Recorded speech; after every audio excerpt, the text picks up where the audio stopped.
UP राजनीति का केंद्र बना अयोध्या। तूल पकड़ता जा रहा अयोध्या दुष्कर्म कांड।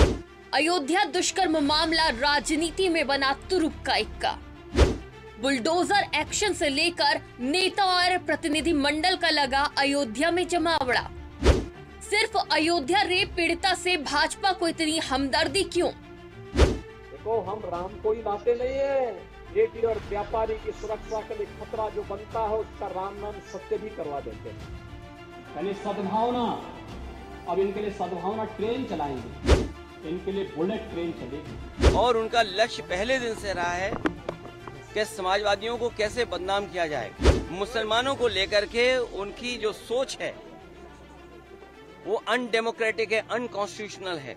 अयोध्या दुष्कर्म मामले में सपा नेता मोहित का नाम सामने आने के बाद मानो भाजपा के हाथों अलादीन का चिराग लग गया है, जिसके बाद से अयोध्या यूपी की राजनीति का केंद्र बना हुआ है। वो चाहे बुलडोजर एक्शन हो या फिर भाजपा प्रतिनिधि मंडल का अयोध्या में पीड़ित परिवार से मिलना। सीएम योगी खुद पीड़िता की मां से मिले और न्याय का आश्वासन दिया। लेकिन सबसे बड़ा सवाल, क्या सिर्फ अयोध्या की इस बेटी के साथ ही अन्याय हुआ है? यूपी की उन बेटियों का क्या जिनके दोषी भाजपा से जुड़े थे? पीएम मोदी के संसदीय क्षेत्र काशी, जहां आईआईटी बीएचयू की छात्रा को परिसर में ही 3 बीजेपी आईटी सेल के नेताओं ने अपना शिकार बनाया, लेकिन वहां पर राजनीति नहीं देखने को मिली। न कोई भाजपा का प्रतिनिधि मंडल गया, न कोई रोना धोना हुआ। विपक्ष ने इस मुद्दे को खूब उठाया, सीएम ने खुद एक्शन तो लिया, लेकिन कोई प्रतिक्रिया नहीं दी। तो सवाल उठना लाजमी है कि सिर्फ अयोध्या की पीड़िता से ही भाजपा को इतनी हमदर्दी क्यों? हाथरस की उस बेटी को कौन भूल सकता है जो दुष्कर्म का शिकार हुई, जिंदगी और मौत से लड़ते लड़ते जिंदगी की जंग हार गई, और उसे परिवार की अंतिम विदाई तो क्या, अंतिम संस्कार का हक तक नसीब नहीं हुआ। प्रशासन ने रात के अंधेरे में मृतका को चिता के हवाले कर दिया। तब भी भाजपा का कोई प्रतिनिधि मंडल या कोई नेता पीड़ित परिजनों से मिलने नहीं गया। यहाँ तक कि विपक्ष ने पीड़ित परिजनों से मिलकर सांत्वना देने का प्रयास किया, तो शांति कायम करने का हवाला देकर प्रशासन ने उन्हें रोक दिया। उन्नाव का चर्चित दुष्कर्म कांड कौन भूल सकता है, जिसमें पूर्व भाजपा नेता कुलदीप सिंह सेंगर पर दुष्कर्म और गवाही के लिए जा रहे पीड़ित परिजनों की एक्सीडेंट में मौत की साजिश का आरोप लगा। बेटी की आबरू गई, पीड़िता के परिजनों की मौत हुई, लेकिन भाजपा की तरफ से क्या ही प्रतिक्रिया आई थी।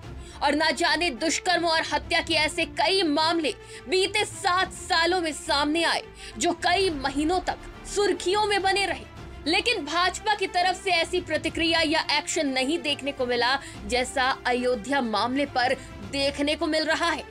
क्या ये लोकसभा चुनाव में मिली करारी हार का असर है?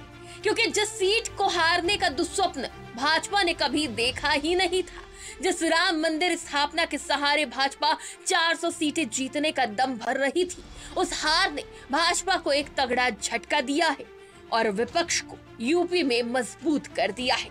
जिसके बाद अयोध्या दुष्कर्म मामला सामने आने के बाद भाजपा ने देर न की और आड़े हाथों लेते हुए राजनीति शुरू कर दी।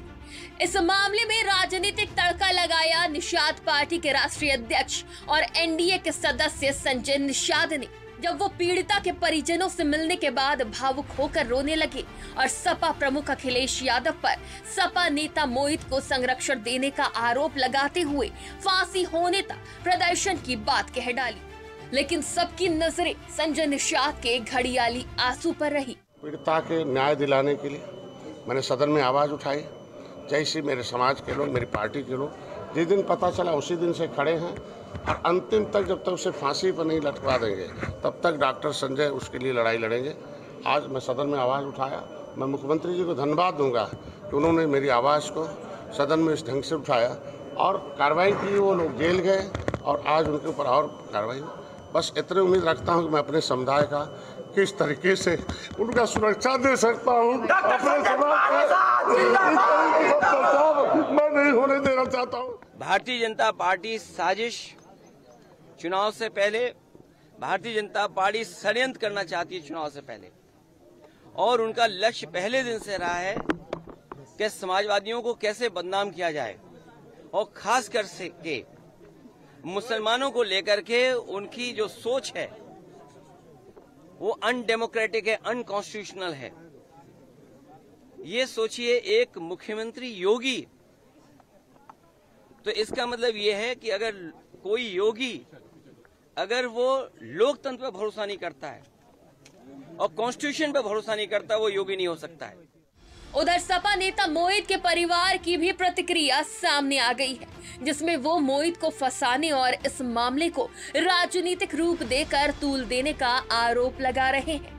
तो क्या सच में मोहित एक मोहरा बन गया है सपा को घेरने और अयोध्या में भाजपा की पकड़ मजबूत करने का? हालांकि ये एक जांच का विषय है, लेकिन ये तो साफ है कि अयोध्या में राजनीति चरम पर है और अयोध्या के ही सहारे भाजपा एक बार फिर यूपी में अपनी पकड़ मजबूत करने में लगी है। डेस्क रिपोर्ट, आज की खबर।